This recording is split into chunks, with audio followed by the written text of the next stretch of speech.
সকালবেলা ঘুম থেকে ওঠার পরে ভাবি ফোন দিয়েছে, চলো আমরা আয়ানদেরকে দেখে আসি, আয়ান অরিনে। তারপরে চলে গেলাম টঙ্গিবাড়িতে। টঙ্গিবাড়িতে গিয়ে 5-6 পদের ফল নিলাম এবং সাথে নিয়ে নিয়েছি ডিম, আর যাতে করে ওরা এগুলা খাইতে পারে এটা ভেবেই নিয়ে নিয়েছি। তারপরে দুই ভাবি আর আমি একসাথে চলে গেলাম, আর তারপরে এই তো হিসাব করে টাকাটা দিয়ে দিলাম। ওই ছেলেটা তো পুরাই খুশি, আর সবকিছু মিলে ছেলেটা আবার টাটা দিয়ে দিল। এইবার আমরা গাড়িতে উঠবো।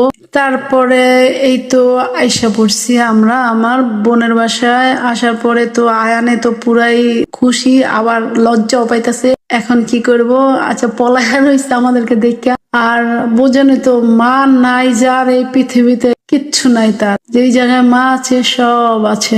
আর যাই হোক, যাওয়ার পরে আমাদেরকে অনেক ফল টল কেটে দিল। তারপর আমরা সবাই মিলে খাওয়া দাওয়া করলাম, অনেক কথাবার্তা, অনেক মজা করলাম, ঘোরাফেরা করলাম। আসলে মজার ব্যাপারটা কি, আমার যেখানে আবার বোন নাই ওইখানে গেলে আমার সত্যি বুকটা ফাইটা যায় যে আমি কোথায় যাব, যেখানে এই বোনটার আমি একটা সেকেন্ডের জন্য ভুলতে পারি না। যাক, আজকের মতো টাটা, আল্লাহ হাফেজ, আসসালামু আলাইকুম।